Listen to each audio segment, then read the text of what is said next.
Hello students of class 6, good morning. मैं सविता सक्सेना आपकी हिंदी की टीचर हूँ। और बच्चों, आज मैं हिंदी के अंतर्गत वर्णमाला और वर्ण विच्छेद दो टॉपिक के बारे में आपको बताऊंगी। ये देखिए बच्चों, ये कार है, ये पेड़ है और ये शेर है। अब कार शब्द कैसे बना ये मैं आपको समझाती हूँ, और कार के हम कितने टुकड़े कर सकते हैं। ये देखिए बच्चों, कार कार को अगर हम कार का वर्ण विच्छेद करेंगे तो ये होगा क प्लस आ, ये है का प्लस र प्लस अ, ये है कार। तो कार के हमने जितने टुकड़े हो सकते थे वो कर दिए, और ये स्वर और व्यंजन है, यानी 4 स्वर और व्यंजन मिलकर के कार शब्द बना है। तो बच्चों, हम ये कह सकते हैं कि वर्ण भाषा की सबसे छोटी इकाई हैं जिनके और टुकड़े नहीं किए जा सकते। यानी अब हम कार के और टुकड़े नहीं कर सकते। क प्लस आ प्लस र प्लस आ, ये भाषा की सबसे छोटी इकाई है। अब देखिए वर्णमाला।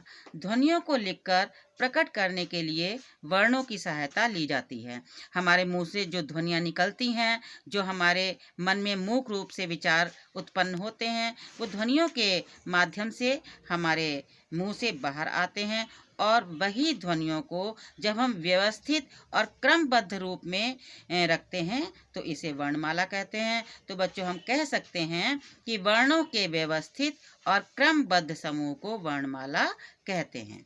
आगे देखिए, ये है वर्णमाला। ये वर्णमाला में स्वर, व्यंजन, अयोगवाह, संयुक्त व्यंजन, अतिरिक्त व्यंजन, ये सब आते हैं। पहले मैं बताऊंगी आपको स्वर। ये देखिए अ आ इ ई उ ऊ री ए ओ औ, ये स्वर हैं। इनको मैं संस्कृत में आपको व्याख्यात्मक रूप से बता चुकी हूँ। ये देखिए व्यंजन क ख ग घ ङ, ये हर व्यंजन के नीचे हलंत लगेगा, क्योंकि इसमें से स्वर निकला हुआ है, और वो स्वर यहाँ पर आपको मैं बता चुकी हूँ।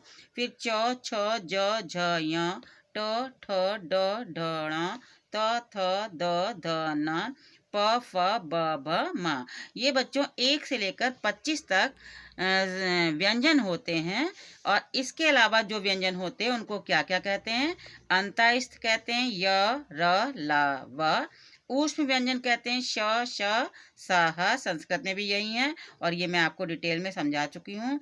अयोगवाह होते हैं अंग, अनुस्वार। इनके बाद जो ओ अंग आ आता है, तो अंग आ होता है अंग अनुस्वार, और आ विसर्ग होता है। अंग अनुनासिक होता है, जो हम नाक के से बोलते हैं। संयुक्त व्यंजन है श त्र ज्ञ श्र। अतिरिक्त व्यंजन ड औढ़ा, ये देखिए ड औढ़ा है, इसके नीचे जब बिंदी लगा दी जाती है तो इसको ड सड़क, चढ़, इस तरह से बोलते हैं। अब देखिए अंग्रेजी से आगत ध्वनि, जैसे बॉल, डॉक्टर, ये आगत ध्वनियाँ कहलाती हैं। वर्णों के भेद, ये देखिए वर्णों के कितने भेद होते हैं? स्वर और व्यंजन। स्वर के अंतर्गत अभी आपने पढ़ा आ ई आता है। ये देखिए स्वर आ ई उ ऊ री ए ओ औ।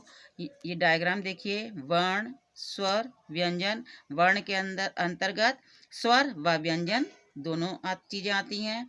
अब देखिए स्वरों की मात्राएं। ये देखिए बच्चों, आ की कोई मात्रा नहीं होती है। आ हर स्वर के में होता है, हर व्यंजन में आ होता है। जैसे क, आ की आवाज आ रही है, ख, आ की आवाज आ रही है, तो आ की कोई मात्रा नहीं होती है। नल, कर, पढ़। आ ताला, पहाड़। ई सिर, तिल, गिर। ई बड़ी ई चीनी, लकड़ी, नीर। छोटा ऊ मुरली, गुलाल, कुर्सी। ये देखिए मात्राएं दे रखी हैं। ऐसे ही ये मात्राओं के ये शब्द बने हुए हैं, इनको आप अच्छी तरह से अपनी पुस्तक के द्वारा पढ़ेंगे।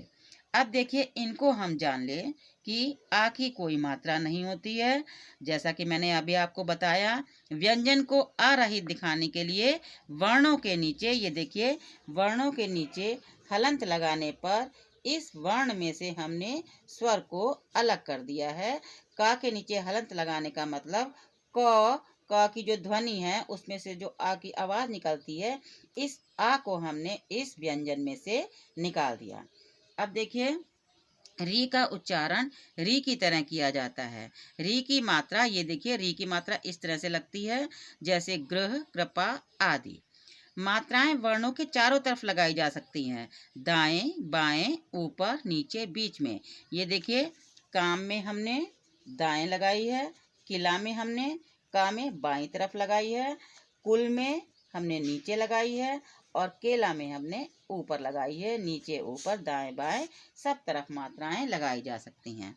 रा व्यंजन में उ की मात्रा इस प्रकार लगती है। ये भी आप ध्यान रखिए बच्चों, जब छोटे उ की मात्रा लगाते हैं तो हम ऐसे लगाते हैं, बड़े उ की मात्रा लगाते हैं तो हम इस तरह से मात्रा लगाते हैं। ये बड़े उ की मात्रा कहलाती है।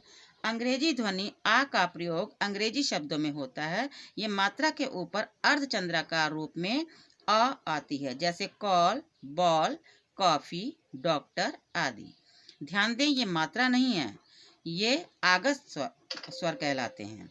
यदि किसी शब्द का आरंभ स्वर से हो तो उसे मात्रा नहीं बल्कि स्वर के रूप में ही लिखते हैं। जैसे बच्चों, ये है जा, जाइए हमने लिखना है तो ये व्यंजन है। व्यंजन के बाद ये देखिए, ये दो स्वर लिखे जाते हैं।